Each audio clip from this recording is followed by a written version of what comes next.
America ने India को currency monitoring list से बाहर कर दिया। चाइना अभी भी करेंसी मॉनिटरिंग लिस्ट के अंदर मौजूद है। मोहम्मद बिन सलमान का दौरा एक्सपेक्टेड था 21 नवंबर को। सऊदी वली अहद मोहम्मद बिन सलमान अब पाकिस्तान नहीं आ रहे, उनका विजिट कैंसिल हो गया है। कौम को बेवकूफ बनाया गया। मोहम्मद बिन सलमान के दौरे के ऊपर कौम के साथ डबल गेम की गई। सबसे बड़ी बात ये की जा रही थी कि 4.2 बिलियन डॉलर्स का एक बेल आउट पैकेज भी मिलना था पाकिस्तान को, बड़ी सहूलत हो जाती। $4.5 अरब का बेल आउट पैकेज होगा और गवादर के अंदर जो है चीन, पाकिस्तान, सऊदी अरब मिल के एक ऑयल रिफाइनरी लगाएंगे। 10 अरब रुपए की इन्वेस्टमेंट होगी। कि देखें जी, ओ मोहम्मद बिन सलमान आ गए, ला ला ला ला, शाबाश शाबाश, इश्तिहारात, करोड़ों रुपए की कंपेन इन्होंने तैयार करके रखी हुई थी। करेंसी मॉनिटरिंग लिस्ट होती क्या गाइस? अमेरिका देखता है कि ट्रेड के अंदर अमेरिका को कोई कंट्री नुकसान तो नहीं पहुंचा रही, अगर नुकसान पहुंचा रही तो उसको कंट्री मॉनिटरिंग लिस्ट में ही रहने देता है, बाहर नहीं करता। इकोनॉमिकल तौर पर कौन सी कंट्री ज्यादा स्ट्रॉन्ग है, पाकिस्तान या फिर इंडिया? पाकिस्तान स्ट्रॉन्ग है, फौज के हिसाब से भी पाकिस्तान वो डरती है इंडिया हमसे। अभी तक हमारी फौज की वजह से इंडिया हमसे डरता है। दुनिया का एक ही लीडर यहाँ पे आ रहा था, पधार रहा था, अब उसने भी अपना विजिट कैंसिल कर दिया। उनकी कुछ इंटरनेशनल मसरूफियात हैं और वो इंडोनेशिया जाएंगे। यानी हम उनके जो स्ट्रेटेजिक एलाय हैं, हम उनके लिए जो सारे काम करते हैं, हमारा दौरा अहम नहीं है। हम इंडिया को किसी जगह आगे देखना ही नहीं चाहते, इसलिए हम अपने आप को स्ट्रॉन्ग कहेंगे। हर जगह में हमें अपने पाकिस्तान को स्ट्रॉन्ग कहना चाहिए, क्योंकि हैं भी स्ट्रॉन्ग, हर लिहाज से स्ट्रॉन्ग है, मेंटली स्ट्रॉन्ग है हम लोग। तो मोहम्मद बिन सलमान का जो दौरा मुलतवी हुआ है, उसके वो जो रीज़न बता रहे हैं, वो रीज़न यही बता रहे हैं कि हम पाकिस्तान में कुछ इन्वेस्टमेंट्स लेके आ रहे थे, लेकिन पाकिस्तान के इस वक्त के हालात को देखते हुए हम समझते हैं क्योंकि इंस्टेबिलिटी है और वो हम शायद ना आ सकें। यानी हुकूमत जो कह रही है कि वो जी इमरान खान के एहतजाज की वजह से, इंटरनल मामलात की वजह से वो पाकिस्तान नहीं आ रहे। प्लीज पाकिस्तान को बदनामी से बचाएं, बदनाम होने से बचाएं। पूरी दुनिया में बड़ी बदनामी हो रही है, बड़ी थू-थू हो रही है। हमारा जो पूरा सेटअप है वो इस तरीके से हिल गया है, शेक हो गया है कि एक हमारा सबसे बड़ा दोस्त सऊदी अरेबिया में बैठ के वो कहता है मैं नहीं जा रहा हूं अभी।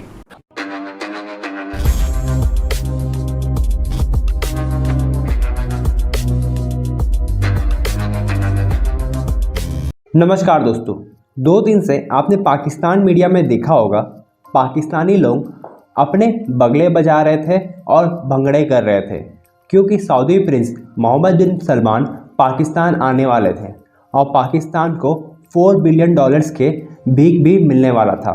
और साथ में सऊदी प्रिंस ने यह भी कहा था कि वे पाकिस्तान के ग्वादर में ऑयल रिफाइनरी भी लगाएंगे। लेकिन दोस्तों, मोहम्मद बिन सलमान पाकिस्तान के मुंह में लात मारते हुए इस दौरे को पूरी तरह से रद्द कर दिया है, क्योंकि इस बार पाकिस्तान में सिक्योरिटी इश्यूज काफ़ी ज़्यादा है। एक तरफ जहां इमरान खान की हत्या करने की पूरी कोशिश की गई और गोलियां भी चलाई गई, और साथ में अब इमरान खान प्रोटेस्ट करने के लिए भी उतर चुके हैं। और इन सब चीज़ों को ध्यान में रखते हुए मोहम्मद बिन सलमान इस दौरे को रद्द कर दिए हैं। तो अब पाकिस्तान को $4 बिलियन तो क्या 4 आने के भी पैसे नहीं मिलने वाले हैं। तो चलिए दोस्तों, इसी पर पाकिस्तानी मीडिया का लेटेस्ट रिएक्शन देखते हैं। क्राउन प्रिंस MBS सऊदी वली अहद मोहम्मद बिन सलमान ने पाकिस्तान का दौरा करना था, वो दौरा अब मुलतवी हो चुका है। सऊदी वली अहद मोहम्मद बिन सलमान अब पाकिस्तान नहीं आ रहे, उनका विजिट कैंसिल हो गया है।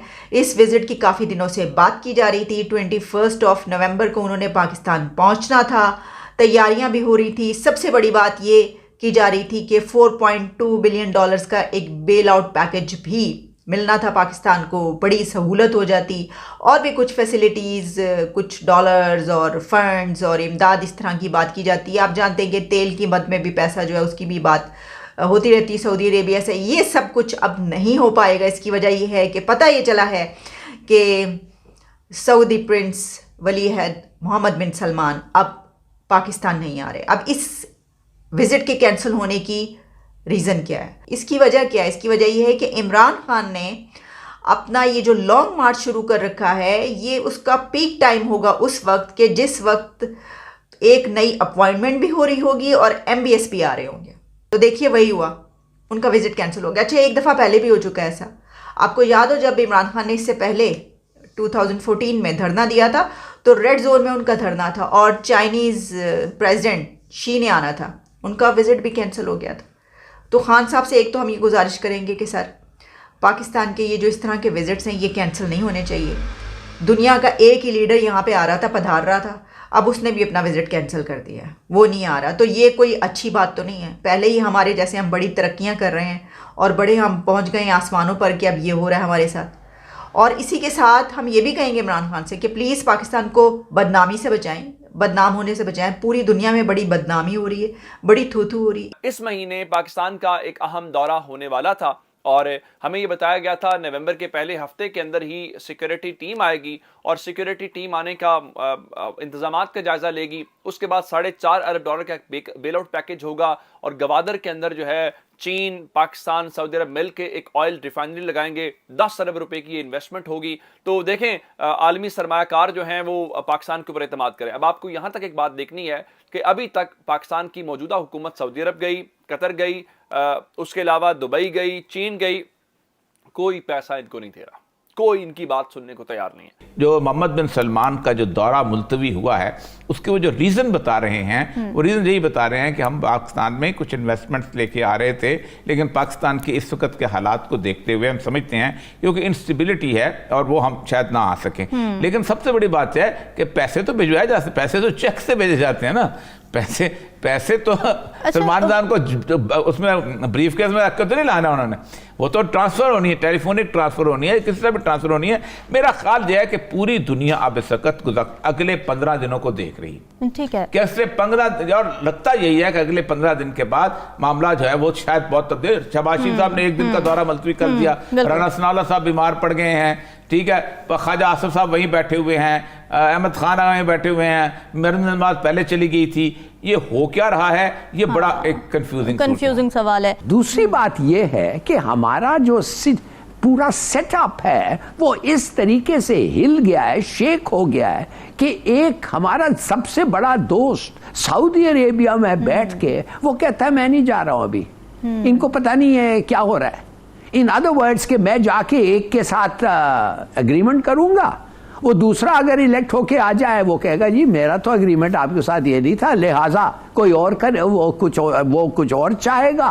तो आई वांट टू नो कि कौन उधर 5 साल के लिए रहेगा, कौन उधर हमारे साथ एग्रीमेंट करेगा और वो एग्रीमेंट करेगा जो हम और वो एग्री करते हैं और इम्प्लीमेंट करेगा। ये नहीं है कि हर इनकी लड़ाई हो जाए और फिर हमारे एग्रीमेंट्स भी खत्म हो जाए। चीन भी ये कहेगा कि हम 2-3 दफे निगोशिएट नहीं कर सकते वही डील पे। इकोनॉमिकल तौर पर कौन सी कंट्री ज्यादा स्ट्रांग है, पाकिस्तान या फिर इंडिया? पाकिस्तान स्ट्रॉन्ग है, फौज के हिसाब से भी पाकिस्तान वो डरती है इंडिया हमसे अभी तक, क्योंकि हमारी फ़ौज जो है वो इस टाइम बहुत स्ट्रॉन्ग है। हमारी फ़ौज की वजह से इंडिया हमसे डरता है। बिल्कुल सही। फौज की बात नहीं करेंगे, इकोनॉमी के तौर पर बात करेंगे। इकोनॉमी के लिहाज से बताएं। नहीं, स्ट्रॉन्ग तो पाकिस्तान ही है। पाकिस्तान ही है। तो अगर इतना पाकिस्तान स्ट्रॉन्ग है तो फिर हमारे जो उनसे मईशत इतनी कमज़ोर क्यों है? अगर मैं बात करूं तो हमारे पास फॉरेन रिजर्व नहीं है। हमारे डॉलर आप देख लें कि 220 का 22 का जा रहा है इस टाइम। अगर इंडिया की बात करेंगे तो उनका डॉलर का रेट 80 चल रहा है, उनके $1 के मुताबिक उनके 80 रुपये बनते हैं। हमारे देखें $1 के बस 222 रुपये बनते हैं। कितना आसमान ज़मीन का फ़र्क है। अब बताएं किसकी ज़्यादा स्ट्रॉन्ग है इकोनॉमी? इसमें यहाँ पर दरअसल हमारी तो कुछ हुकूमत की गलतियाँ आ जाती हैं। मामला इस तरफ भी तो है ना, उस तरफ भी तो हम जाए देखें तो काफ़ी गलतियाँ हमारी हुकूमत की भी आ जाती हैं। इंडिया की इकोनॉमी ज़्यादा स्ट्रॉन्ग है, इस बात को हम क्यों नहीं मानेंगे?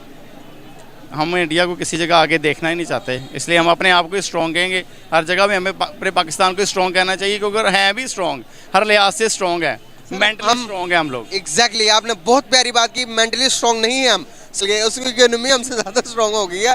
अफसोस के साथ मुझे ये मिसाल देनी पड़ रही है। हम क्यों नहीं मानते इंडिया ज़्यादा स्ट्रॉन्ग है हमसे? हम मानेंगे भी नहीं हर लिहाज से। हमने पाकिस्तान को स्ट्रॉन्ग करेंगे तो स्ट्रॉन्ग बनेगा ना। हमने कहना ही पाकिस्तान को स्ट्रॉन्ग है। वाई सर, क्यों सर? लेकिन एक चीज़ नज़र आ रही है सामने लिखा हुआ कागजात के ऊपर, क्यों नहीं मानते हम? यार हमें बस मेंटली तौर पे नहीं मानता, माइंड जाता ही नहीं उस तरफ हमारा।